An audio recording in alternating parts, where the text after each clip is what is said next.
I don't even have a movie shirt on for this one because it's my third time trying to do this review. We're just going to get right to it. Let's talk about the biggest thing going in current cinema, Obsession. So very close to being real.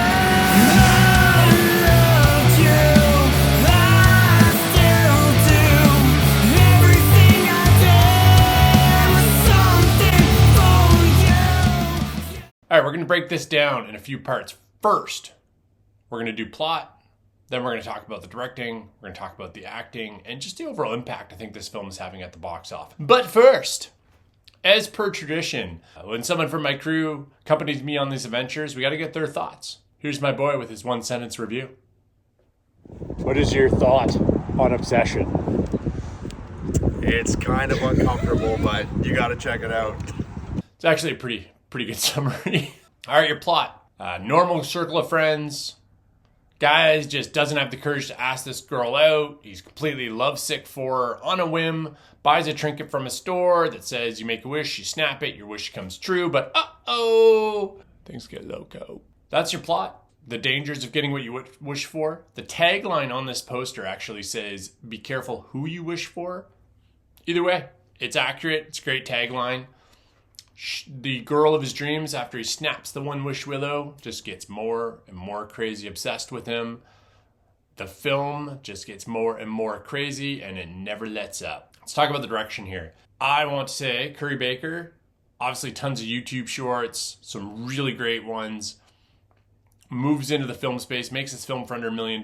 And what he gets out of that, not just performance-wise, which we'll get to, but I'm talking lighting, sound. This is a film that uses lighting maybe better than a lot of horror films I've seen in a long time. Like we've all seen The Killer slowly come out of the closet, shout out to Halloween, all the people that have ripped off various camera angles from those films over the years.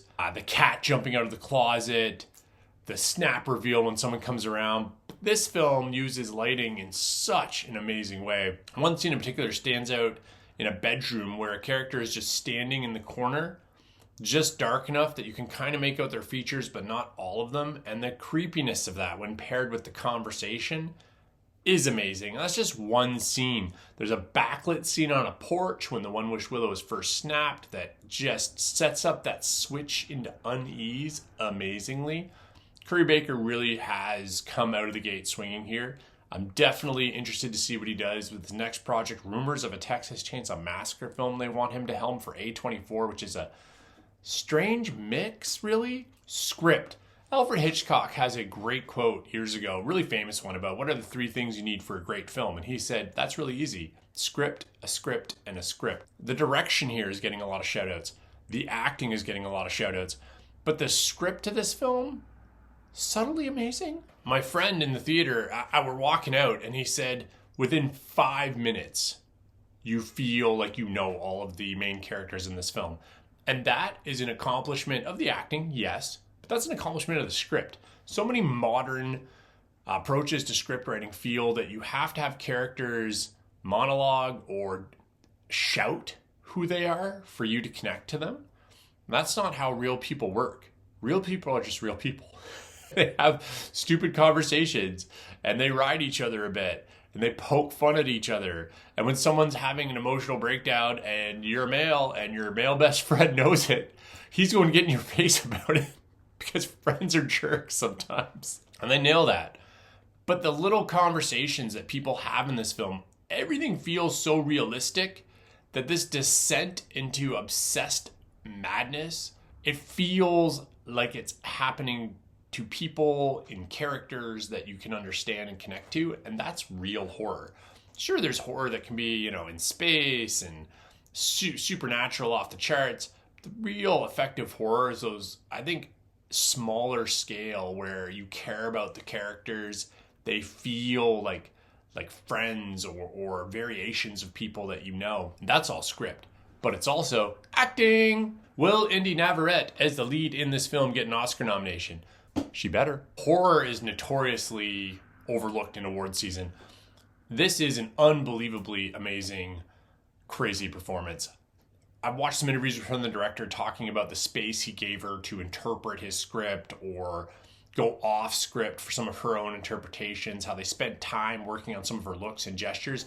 And man, it pays off because this chick is loco. There's also moments of subtle transition from her almost like an awareness of what's happening to slipping back into psychosis in this obsessed state. And those little transitions, the facial gestures, the change in her tone is unbelievable. And going back to how it combines this performance with the direction, the camera rarely cuts away from some of these scenes. It just forces you to experience it. There's one scene in particular where she snaps at this party and she gets up to move around some people, and the camera actually stays at a spot where a couple of characters' heads are kind of cut off and you're just watching one react to the movement. It's so subtle, but that, again, just another thing that ramps up this unyielding tension where it's just up, up, up, up. There's no payoff. There's no this person died, we get a breath so that we can just move on to the next set piece. It's just constant, unyielding tension. And when you look around the theater, people aren't jumping. They're not throwing their popcorn. This is what people are doing.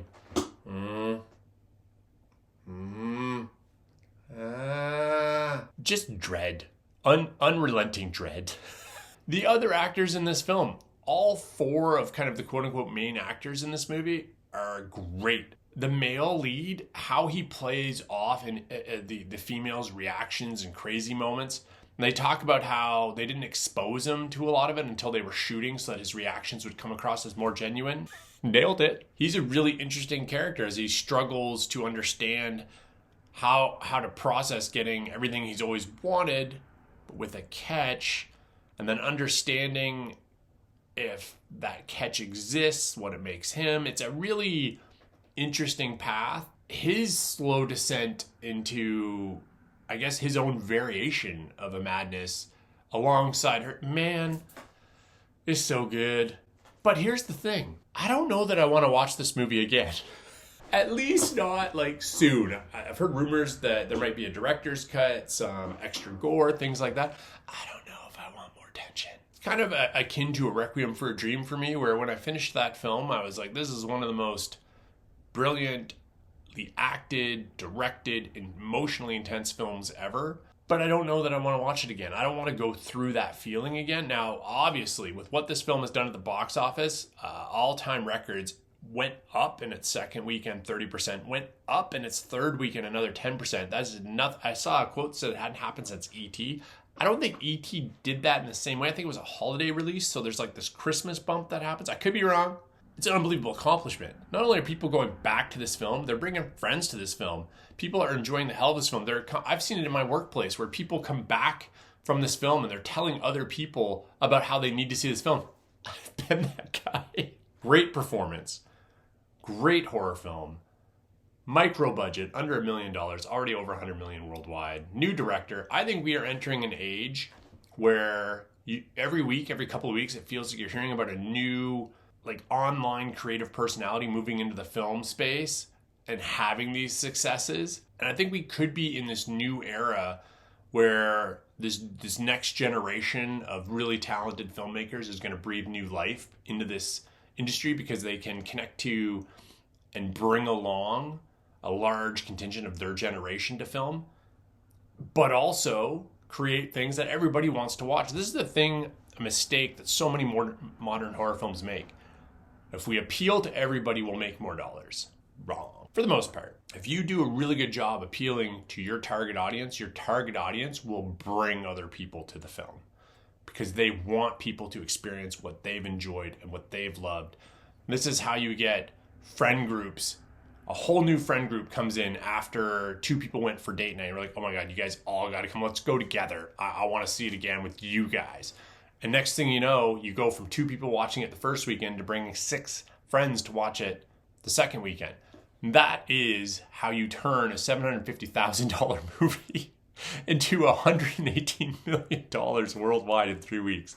It's unbelievable. Somewhere Disney Marvel is just like, wait, you mean we don't have to spend $400 million on our movies? And I mean, why do you? When did that become the norm? This is a great in-theater experience. Great thing to share with friends who love horror, who just love great avant-garde filmmaking. Avant-garde? Is this an auteur piece? I've heard people say that. It's a new auteur. Listen, he's a great writer. He's a great director. He nailed his first film. Let's see what he does with it. You know, you gotta get a couple more of these under your belt before you're the next Wes Craven, or you're the next, who'd be the horror equivalent of Dario Argento, you know, like whatever the situation. So let's see what you do with an IP like Texas Chainsaw Massacre. Let's see how your next film does. But I am in it for it. And Indy Navarrete, absolute revelation. I don't think the male lead is getting enough credit. No, I'm going to say his name here. Michael Johnston. It's a pretty simple name. I should probably remember that. He's great in this movie, but he's getting overshadowed because of how good she is. And rightfully so. She better get some recognition come her award season. I've actually seen her since early in her career in the Superman TV show, which I really enjoyed, but she didn't get much to work with there. But she was good with what they gave her. And to see her get the spotlight like this, I'm looking forward to seeing what she does after this. Hopefully she doesn't get typecast in that kind of crazy chick role, because she's so good at it. Next movie should just be a lighthearted family comedy for her. Make sure they can't put you in a box. Movie scale, 8 out of 10. Horror movie scale, 8 out of 10.